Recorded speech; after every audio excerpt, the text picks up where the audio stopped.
ଆଚ୍ଛା, ତାହେଲେ ଅବିକା ଯାଇ କଣ ହେଲା, ଆମେ ଜିଏସଟି ଶବ୍ଦ ସହିତ 566ଟା ଡକୁମେଣ୍ଟ ପାଇଲେ। ଓକେ, ତାହେଲେ ଏଇ 566ଟା ଡକୁମେଣ୍ଟ ଯୋଉ ଆମକୁ ମିଳିଲା, ତାକୁ ଆମେ ଟିକେ ଆନାଲିସିସ୍ କରିବା। ଦେଖିବା, ଆନାଲାଇଜ ରେଜଲ୍ଟରେ କ୍ଲିକ୍ କର। ଏଇ 566ଟା ପେପର ଯୋଉ ଆମକୁ ମିଳିଛି ସେଥିରେ ଅଛି କଣ, ଏଇଟା ଆମକୁ ଦେଖିବାର ଅଛି। ଆସିଲା। ଓକେ, ଟିକେ ସ୍କ୍ରୋଲ କରିକି ତଳକୁ ଯିବ।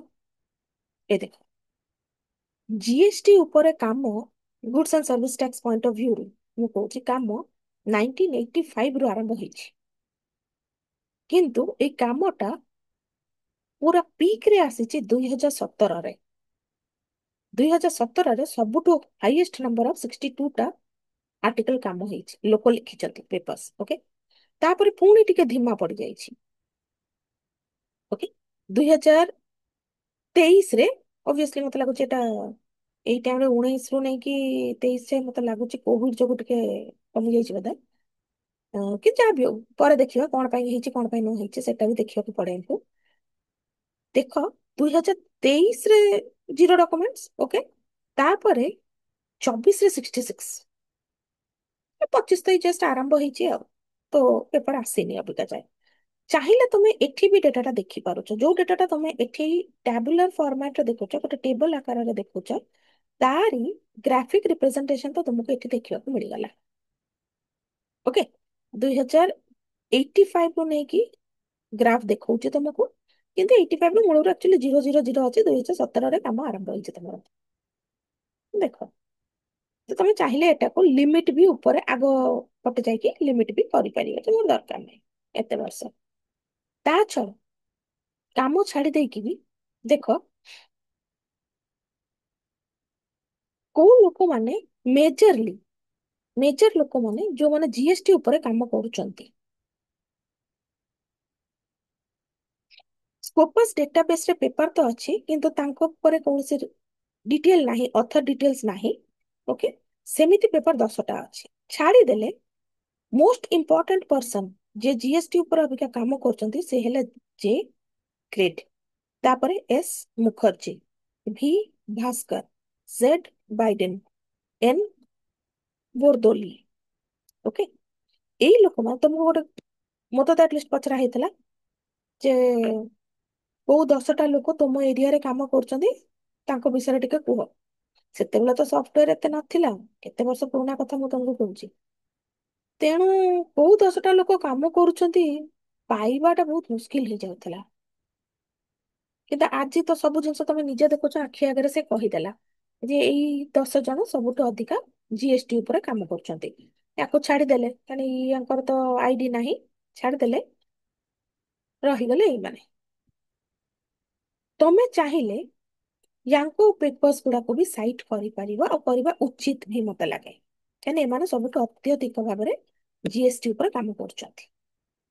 ତାପରେ ଏଟା ତ ଡକୁମେଣ୍ଟ ବାଇ ଇୟର ଗଲା। ଡକୁମେଣ୍ଟ ବାଇ ସୋର୍ସ ଦେଖ, ଡକୁମେଣ୍ଟ ବାଇ ସୋର୍ସ ମାନେ କୋଉଠି କୋଉଠି ମେଜରିଟି ପେପର୍ସ ଟପ୍ ଅଧିକା ହେଲା, ପେପର୍ସ ଜିଏସଟି ଉପରେ ପବ୍ଲିଶ ହେଇଛି। ପ୍ରଥମତଃ ଦେଖ, ଅବଭିୟସଲି ଇପିଡବ୍ଲ୍ୟୁ, ଆମର ଇକୋନୋମିକ ଆଣ୍ଡ ପଲିଟିକାଲ ୱିକଲିରେ ସବୁଠୁ ଅଧିକା 38ଟା ପେପର ପବ୍ଲିଶ ହେଇଛି। ତାପରେ ଏଟା ବୋଧେ କୌଣସି ଫରେନ ଜର୍ନାଲ ମତେ ଲାଗୁଛି, ନା ନା, ଇ ଜର୍ନାଲ ଅଫ ଟ୍ୟାକ୍ସ ରିସର୍ଚ୍ଚ ଦେଖିବାକୁ ପଡିବ। ଏଠି ସବୁ ଡିଟେଲ୍ସ ଅଛି, ତମେ କ୍ଲିକ୍ କଲେ ତମକୁ ସେ ଦେଖେଇ ଦେଇଯିବ କଣ କଣ ଅଛି ଇ ଜର୍ନାଲ। ତାପରେ ଇଣ୍ଟରନ୍ୟାସନାଲ ଜର୍ନାଲ ଅଫ ବାୟୋଲୋଜିକାଲ ମରିକୁଲସ, ଏଇଟା ଅସୁବିଧା। ଶୁଣ, ସଫ୍ଟୱେର ସବୁ ଜିନିଷ କ୍ଲିନଲି ତମକୁ ଦବନି, ତମକୁ ଏଇ ଜିନିଷ ଗୁଡା ନିଜେ ବି ଟିକେ ଦେଖିବାକୁ ପଡେ। ଓକେ, ତ ଏଇଟାକୁ ତମେ ହଟେଇବ ତମ ଡେଟାବେସ ରୁ। ଯେତିକିଟା ପେପର, 23ଟା ପେପର ଅଛି, 23ଟା ପେପର ତମ ଡେଟାବେସ ରୁ ହଟିବା କଥା। ତାପରେ ଏଇଗୁଡା ଅଛି ସବୁ। ଓକେ, କାନାଡିଆନ ଟ୍ୟାକ୍ସ ଜର୍ନାଲରେ ବି ଜିଏସଟି ଉପରେ ଲୋକ ଛାପିଛନ୍ତି, ଭଲ କଥା, ଆମର ନାହିଁ। ତ ଏଇଠୁ ତମେ ଜାଣିପାରୁଛ ଗ୍ରାଫିକାଲି ଯେ କୋଉ ଜର୍ନାଲରେ ଅଧିକା ପେପର ତମର ଆସିଛି। ଏଇଟା କୋଉଟା ଦେଖିବ, ବ୍ଲୁଟା e journal of tax research.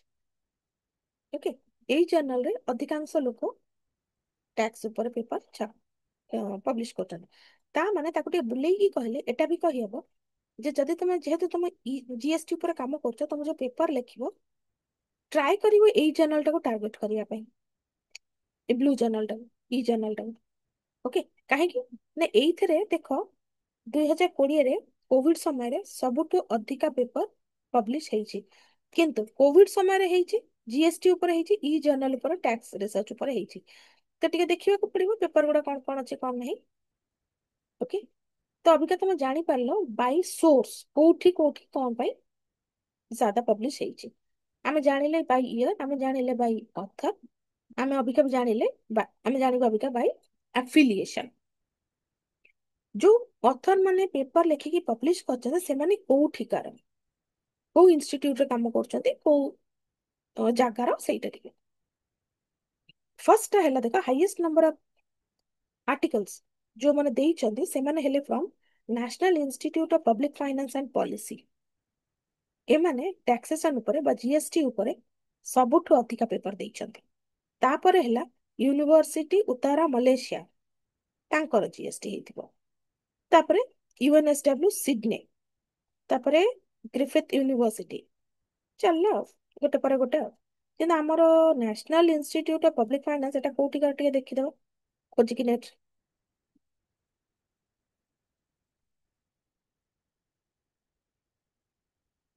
କାରଣ national institute of public finance and policy ନାଁରୁ ତ ଜଣା ପଡିବନି ଯେ ଇଣ୍ଡିଆନ କି ନୁହେଁ।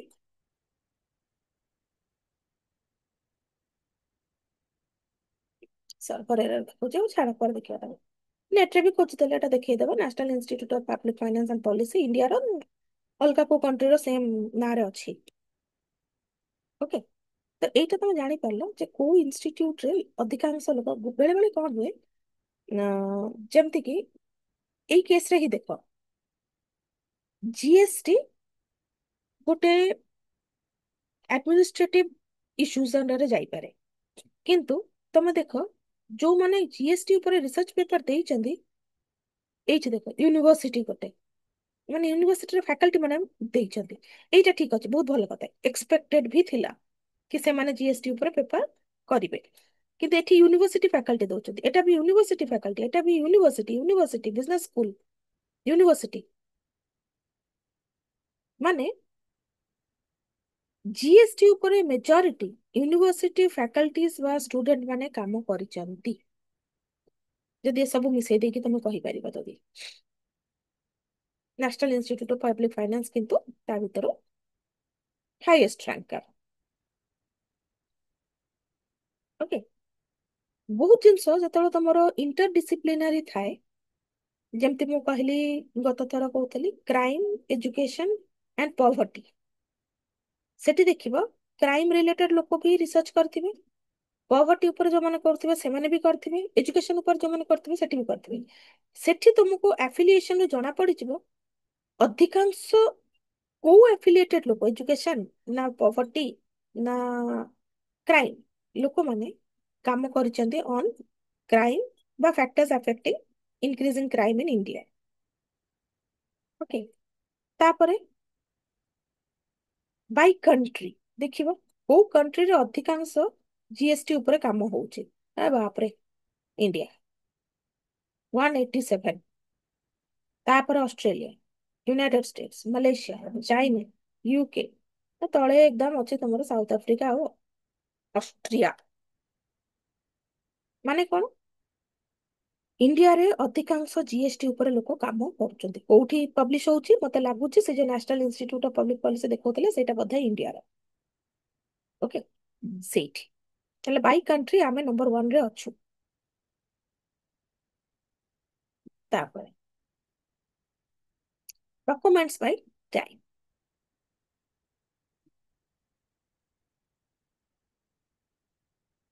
गोटे पेपर लिखिले रिसर्च पेपर लिखिले ताकू जे खाली जर्नल रे ही पब्लिश करबा को पड़िबो बा जर्नल को अप्लाई करबा को पड़िबो जरूरी नुहे। आउरी बहुत फॉर्मेट थाए, जर्नल आर्टिकल रे तुम देई परिबो, तुम चाहिले बुक चैप्टर रे भी देई पर, जणे गोटे बही लिखुची ऑन जीएसटी किंतु से संपूर्ण बहीटा निजे लिखुनी, सी कोन कहूचे एक्सपर्ट मानकोठु जीएसटी ऊपर पेपर रिक्वेस्ट होचे।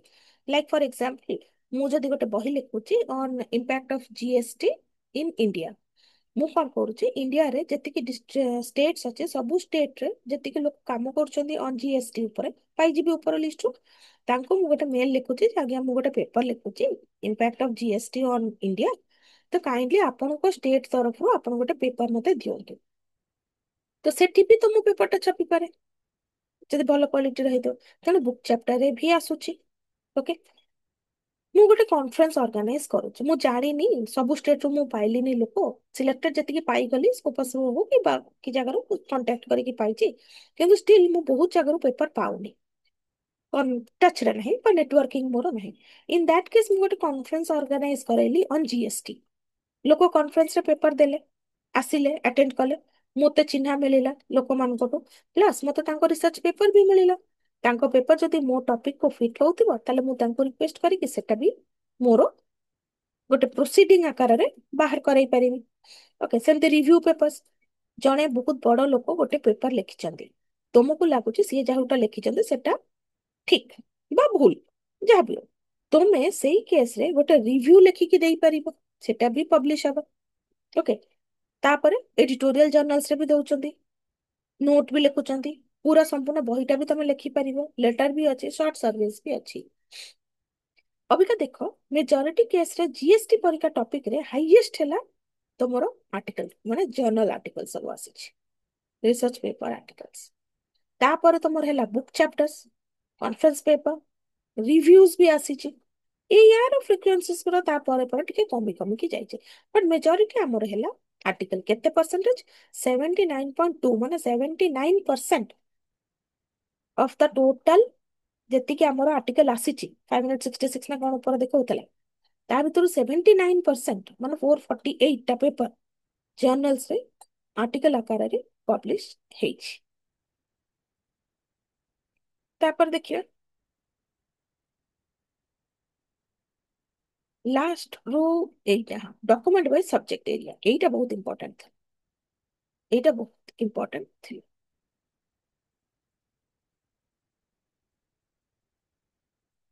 ଏଇଟା ଯୋଉଟା କି ଆମେ ସେତେବେଳେ ଦେଖୁଥିଲେ ଇକୋନୋମିକ୍ସ, ଇକୋନୋମେଟ୍ରିକ୍ସ ଆଣ୍ଡ ଫାଇନାନ୍ସ ରେ ଆମେ କ୍ଲିକ୍ କରିକି ଲିମିଟ 2 କରିଥିଲେ, ଆଉ ବିଜନେସ ମ୍ୟାନେଜମେଣ୍ଟ ଆମେ ଲିମିଟ 2 କରିଥିଲେ।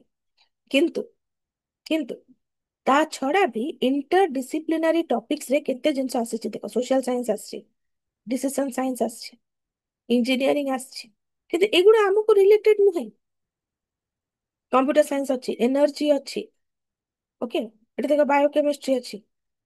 ଯଦି ବି ଆମେ ଲିମିଟ କରିଲେ ଏଇ ଦିଟା ମେଜର ସେକ୍ସନରେ, ବଟ୍ ଷ୍ଟିଲ୍ ଏତିକି ଜିନିଷ ସହିତ କନେକ୍ସନ ହେଇକି ବି ପେପର ଆସିଛି, ମାନେ କଣ ହେଇପାରେ, ମୁଁ ଯାହା ଭାବୁ ପାରୁଛି ଯେ ଯେମିତିକି ମୁଁ ସପୋଜ ଭାବ, ମୁଁ ଗୋଟେ ଯଦି ପେପର ପବ୍ଲିଶ କରଉଛି ଜିଏସଟି ଉପରେ କାମ କରିକି, ତାହେଲେ ମୋର ଡୋମେନ ହଉଛି ଇକୋନୋମିକ୍ସ, କିନ୍ତୁ ମୁଁ ଚାକିରି କରୁଛି ଗୋଟେ ଇଞ୍ଜିନିୟରିଂ ୟୁନିଭର୍ସିଟିରେ, ତ ମେ ବି ଇଟ୍ ମେ ବି ଇଣ୍ଟରକନେକ୍ଟେଡ। କିମ୍ବା ଜିଏସଟି ଫାଇଲ କରିବା, ତାକୁ କଲେକ୍ଟ କରିବା, ଆନାଲିସିସ୍ କରିବାରେ ଏଆଇ କେମିତି ହେଲ୍ପ କରୁଛି, ହୁଏତ କମ୍ପ୍ୟୁଟର ସାଇନ୍ସରୁ ଜଣେ କିଏ ଲେଖିଥିବ, ଇକୋନୋମିକ୍ସରେ ପେପର ଆସିଛି, କାଉଣ୍ଟରେ ଆସିଛି, କାରଣ ଇକୋନୋମିକ୍ସ ଡୋମେନରେ ପେପରଟାକୁ ସେ ସବମିଟ କରିଛନ୍ତି, କିନ୍ତୁ ଯିଏ ଲେଖିଛନ୍ତି ସେଥିରେ ସେ ଏଆଇ ବି ଆଡ୍ କରିଛନ୍ତି।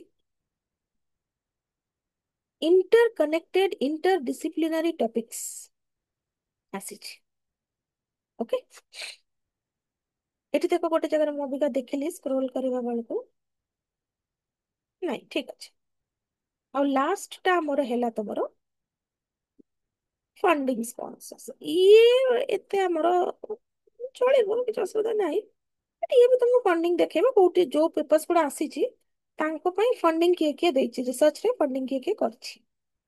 ତ ଠିକ ଅଛି, ଆମର ଏତେ ଇମ୍ପୋର୍ଟାଣ୍ଟ ନୁହେଁ, ବଟ୍ ଏତିକି ତମେ ଖାଲି ଗୋଟେ ଗୋଟେ କ୍ଲିକ ରେ ଆନ୍ସରରେ ତମେ ଜାଣିପାରୁଛ ସ୍କୋପସ୍ ଡେଟାବେସ୍ ୟୁଜ କରିକି। ଆଜି ପାଇଁ ଏତିକିରେ ରହିଲା, ପୁଣି ନେକ୍ସଟ ଟାଇମ୍ ଦେଖିବା।